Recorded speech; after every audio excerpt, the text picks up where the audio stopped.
Hello everybody, my name is Hayden Wayne. This is the Karpeles Library Manuscript Museum. We have an interesting group today and some newcomers and a lot of returnees, so this is going to be a good read. I like this group very much. Let me read from our preamble, which seems to take even greater importance every time I read it at every event. Recognizing the power of the word as an instrument to promote and protect democracy, as well as our moral responsibility to promote and protect literacy and moral rectitude in accordance and support of our most precious Constitution. We pledge that we, as citizens of these United States, in order to form a more perfect union, establish justice, ensure domestic tranquility, provide for the common defense, promote the general welfare, and secure the blessings of liberty to ourselves and our posterity, swear to promote and protect what has been ordained and established as our Constitution for the United States of America, and as such, offer proof of our witness to the power of the word through the offerings of our work, in order to not only document for all conscious souls to experience, but leave an ongoing legacy, for our actions are the actions of the future, and as such, recognize this moment as sacred for the next 7 generations. I'm very excited to introduce to you a virgin, our first with this young lady. I'm very excited to see what she brings forth, and she's certainly welcome to come back and come back and come back and come back. These are very strange times. I think this is really more about food compromise than specifically an influenza disease. Yes, there are those of us who are immunocompromised who have to be very careful.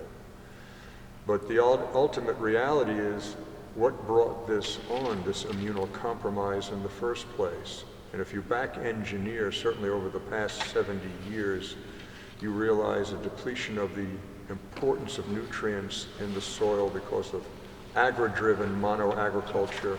You do not have animals cohabitating the fields where their urine and feces bringing in nitrogen-rich, ammonia-rich ingredients, plus the trampling of host crops to create a compost which just adds additional bacteria to the soil, making it laden rich with nutrients that would go into what is grown on it. So in lieu of that, we now have petroleum and variations compensating what is not there naturally. When I was 17 years old, the advent of fast food appeared, but it was an adjective for delivery system. It is now a $1.7 trillion industry describing not a delivery system, but the content of what it is, where 70% of the food is created from corn fructose, which is unequivocally, scientifically documented a toxin. So take this for what it's worth. You listen to it, you don't listen to it, but be the arbiter of your own health in a country, the richest country in the world, that does not have health care for its citizenry. Stop eating sugar. Cancer loves sugar. Stop eating any corn products. Stop eating any soy products. Stop eating wheat. And understand, I was a pasta queen. I would sell my soul for a 7-grain slice of bread with a beefsteak ugly boy tomato with some cracked pepper on it. And I'm not gluten intolerant, but I feel better. There's a phenomenon known as wheat belly, which exacerbates the lining of the intestinal wall, allowing larger molecules to get through. The body does its genius thing, sends out the cavalry to intercede for the invader, and all of a sudden we now have inflammation.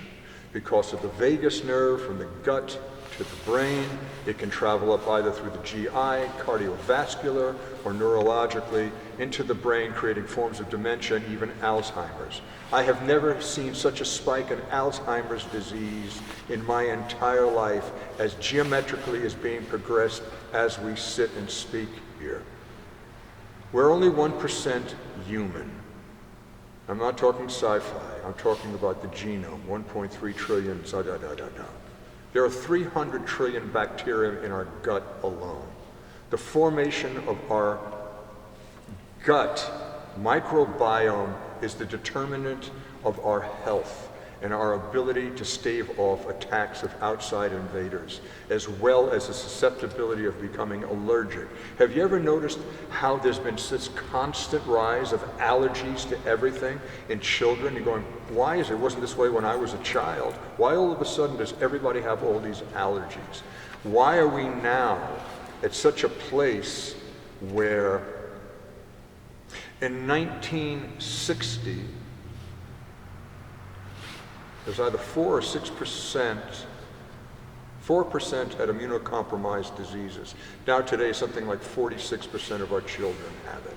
In 1975, 1 in 5,000 was autistic. Now it's 1 in 36. The projection is by 2030, it will be 1 in 3. By 2050, 1 in 2. It takes 2 caretakers to take care of an autistic person. Why is this happening? It has to be the food supply. Now, this is a poetry event. I did this as a public service announcement. Take it for what it is. Blow me off as a fool, as my grandfather would say. If they haven't heard you the first time, a word to the wise is sufficient. With that in mind, why did the punk rocker cross the road? Why? He was stapled to the chicken. With that, I'm going to bring up this handsome, young, sweet soul. Her name is Jessica Tack, and I'm very curious to hear her work. Would you join? Thank you. Thank you.